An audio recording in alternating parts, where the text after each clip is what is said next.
Olá, tudo bem com você? Bom, espero que sim. Bem, neste vídeo vamos falar sobre como o São Paulo conseguiu construir essa belíssima vitória na sua estreia contra a equipe do Sport Cristal do Peru. Como é que isso se deu? O que está acontecendo com esse São Paulo? O que teve de comum nessa partida em relação ao comportamento dos jogadores do Tricolor em outras partidas, no caso do Campeonato Paulista? Que São Paulo é esse que se desenha, né, sob o comando do Crespo, né, e que tem algo de muito interessante e de comum, né, que a gente vê nos jogos do Campeonato Paulista, também nos jogos da Libertadores, que esteve em campo na partida de estreia e que soube vencer um adversário que andou folgando, né, gente? Vamos lá. Andou folgando mesmo. A gente via lá no Peru algumas declarações, né, gente que falava que o Palmeiras contra Laú, né, Laú peruana, certamente muito favorito, né? O Palmeiras deve vencer, na opinião dos peruanos e de muita gente da imprensa peruana, deve vencer a equipe de Laú com muita facilidade até.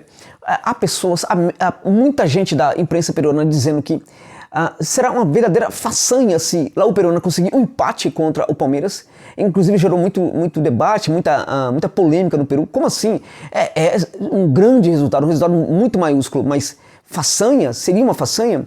E muitas vozes sustentam que sim, né? Que seria uma verdadeira façanha se o Laú peruano conseguir pelo menos um empate contra o Palmeiras.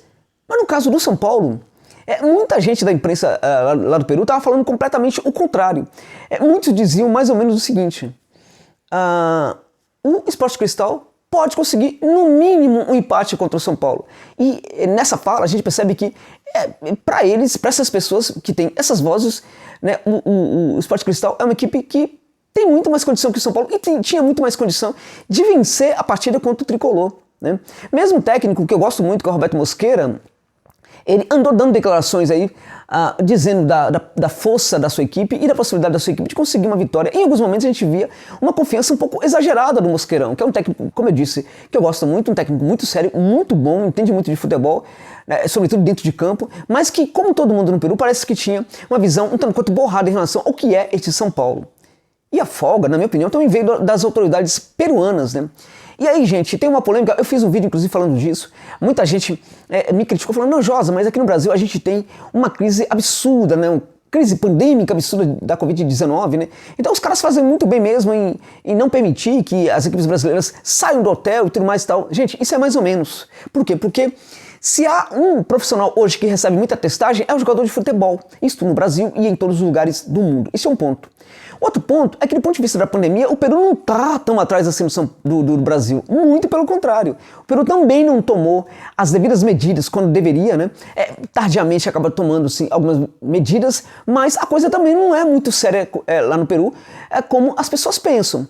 E também a questão do futebol. A gente tem um jogo hoje de Palmeiras contra Laú peruana. E um dos pontos, inclusive, que enfraquece bastante a equipe do Universitário Deportes é o fato de que teve um grande surto de Covid nesse clube, né? Todos os dirigentes pegaram a Covid, o treinador pegou a Covid, o treinador do Sub-20 e do Sub-17 também foram contaminados. 8 jogadores titulares foram infectados com a Covid, gente. Vários jogadores da base foram infectados também. Ou seja, por mais que tenha a testagem, nós não sabemos como isso tem funcionado muito bem no caso da Conmebol. É muito provável que o Palmeiras hoje corra mais risco em contato com os jogadores, por exemplo, da equipe peruana, do que o contrário, né? E também na equipe do Cristal, também aconteceram bastante casos de Covid. Ou seja, é claro que o governo tem que tomar, sim, as providências, mas cadê a providência, por exemplo, que paralisou o futebol? Se o futebol é tão complicado assim, uma equipe treinar, né? Cadê, por exemplo, por que o futebol peruano não foi paralisado, né? Por que essas equipes peruanas continuam a treinar? Ora, o São Paulo iria para um centro de treinamento, né? Faria o seu treino, sem ninguém, sem nenhum peruano, sem ninguém por perto. Então, qual seria o risco que o São Paulo ocasionaria em relação à Covid? Se tem jogadores infectados ali com a Covid do elenco tricolor, como é que esses jogadores passariam essa Covid para os demais peruanos, né? Pelo ar? Eles iam respirar, mandar a Covid pelo ar, o vírus iria voar, né, até atingir peruano. Que absurdo! Realmente não deu para entender. Essa questão de obrigar uma equipe do exterior a treinar dentro de um hotel Realmente, isso é um absurdo, gente. Não dá para entender isso. No futebol moderno, isso conta muito que o técnico não somente faça o treino quando vá para um outro país, como também faça o reconhecimento de campo. Nada disso foi permitido ao tricolor. Então o São Paulo fez muito bem em fazer 3-0, poderia até ter feito mais nessa equipe, e jogou com muita autoridade mesmo. Colocou em campo, né, a sua forma de jogar, que tem se consagrado no Campeonato Paulista. O São Paulo vem de muitas vitórias consecutivas, gente. É muito gol, tá fazendo muito gol, e a gente vê uma defesa cada vez mais sólida. Esse comportamento de fazer gols, de saber trabalhar muito bem no campo de ataque, a gente percebeu, a gente viu no jogo contra o Cristal, esse ótimo comportamento defensivo, que cada vez menos a equipe, embora trabalhe muito no campo de ataque, leva menos gols, né? A gente também viu isso acontecendo. Aquela troca de passe que não funcionava muito bem com o Fernando Diniz, tem funcionado muito bem com o Crespo, tem resultado em gols, tem resultado em boas jogadas, na construção de jogadas interessantes dessa equipe atual. Ou seja, tudo tem funcionado muito bem, e assim como tem jogado bem no Campeonato Paulista, o São Paulo também arrasou no jogo lá no Estádio Nacional de Lima contra o Cristal. Foi uma equipe muito sólida, sólida na defesa, sólida nas transições, sólida na recomposição também para a defesa. Uma equipe que teve 56% de posse de bola e uma troca de passe nessa posse de bola de 540 passes. Desses 540 passes, a gente vê aí algo interessante. Quando há muita troca de passe, a gente olha para os números, a gente percebe, em geral, um percentual muito elevado de acertos, né, a depender da equipe. Isso acontece muito pelo tipo de passe. Quando a gente tem uma equipe que está se arriscando mais, né, que está empoderada, encorajada, que confia muito no seu jogo, esses passes começam a ser aqueles passes mais arriscados, mais corajosos, mais longos, né? Aqueles passes que cortam mesmo a linha defensiva dos adversários. Então, o São Paulo tem praticado também esse tipo de jogo, com esse tipo de passe, e por causa disso, esse número que teve um percentual de 83% de acerto, foi um percentual muito alto, porque estamos falando de um tipo de passe que não é necessariamente aquele passe mais curto. Ou seja, estamos falando de uma equipe que cada vez se apresenta de forma mais corajosa dentro de campo, com jogadores que acreditam muito no seu potencial e também no seu jogo. Claro que tem um ou outro que está falhando, que não está jogando muita bola, é normal isso, né? Há jogador que parece que está um pouco desconecto com o que é ainda o novo treinador da equipe. A gente viu na temporada passada dois jogadores bem interessantes no São Paulo que se destacaram muito. Um deles foi o Luan. O Luan se destacou muito com o Diniz, porque como a saidinha não funcionava, o Luan era obrigado a conduzir. E como ele praticou esse jogo que ele sabe fazer muito bem, ele acabou sendo um dos grandes destaques do São Paulo na temporada passada com o Fernando Diniz, né? Bom, este Luan parece que se adaptou muito bem com o Crespo e fez um baita jogo, mas um jogaço ontem. Está sendo com o Crespo também um grande jogador. É aquele tipo de atleta que sabe lidar muito bem com o tipo de treinador e também com o outro. O Luan é um dos grandes destaques do São Paulo. No jogo contra o Cristal, foi um dos melhores dentro de campo. Um outro caso, de jogador que se destacava muito com o Diniz, era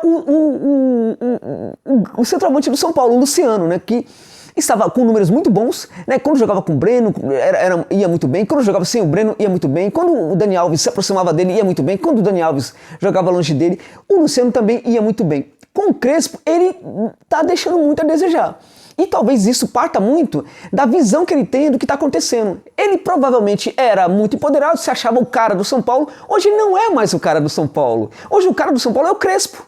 Hoje o cara do São Paulo é o técnico, né, que acaba potencializando muitos jogadores dentro de campo. À medida que outros jogadores começam a render muito dentro de campo, isso mostra o quanto o Crespo é importante para o São Paulo. Então, nesse sentido, as individualidades vão perdendo um pouco, né, de luz, né, digamos assim, e o coletivo acaba, né, prevalecendo em relação a elas. Ou seja, nesse sentido, o Luciano parece que está sentindo um pouco, né? Então, ele era muito paparicado nas redes sociais, a torcida gostava muito dele, enfim, era o cara do São Paulo. Neste momento ele é apenas mais um do São Paulo, como tem de ser. E parece que ele não está curtindo muito isso nesse momento, né? Então tá com muito não me toque, né? Toca nele e já pede, olha pro árbitro querendo falta, algo que não acontece e não vai acontecer na Libertadores de América.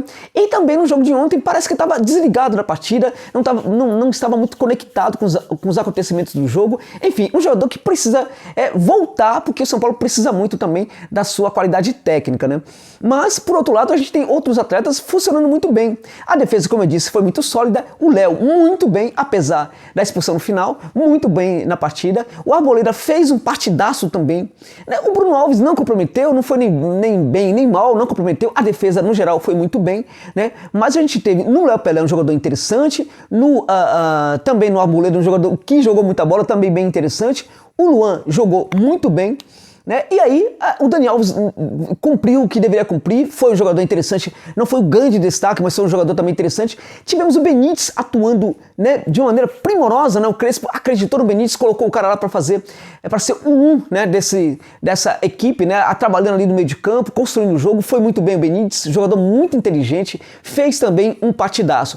A gente teve o São Paulo formado com Arboleda, Bruno Alves e Léo, né? O Dani Alves, Luan, Linciero, né, que não comprometeu, foi bem, não foi um dos grandes destaques, mas pode crescer muito nesse São Paulo do Crespo, e o Reinaldo, que não deixou a desejar nesse caso, né? E o Benítez atuando ali à frente dessa linha, muito bem, e o Pablo com o Luciano. Aí entra o Éder, e o Éder cada vez mais pedindo passagem, o Éder sinalizando que pode ser um dos grandes jogadores de São Paulo e que provavelmente vai rapidamente ganhar a posição de titular nessa equipe, atuando provavelmente com o Luciano. Então a gente tem uma coisa muito interessante nesse São Paulo, que também tem entrado em campo em todas as partidas e que também entrou em campo nesse jogo contra o Cristal. Eu gostaria de chamar a atenção de vocês para isso. Trata-se do número de faltas que o São Paulo faz. Nesse jogo o São Paulo fez 18 faltas, né, contra 13 faltas da equipe do Peru, né? E quando a gente olha para o Campeonato Paulista, curiosamente, o São Paulo é uma das equipes mais faltosas, né?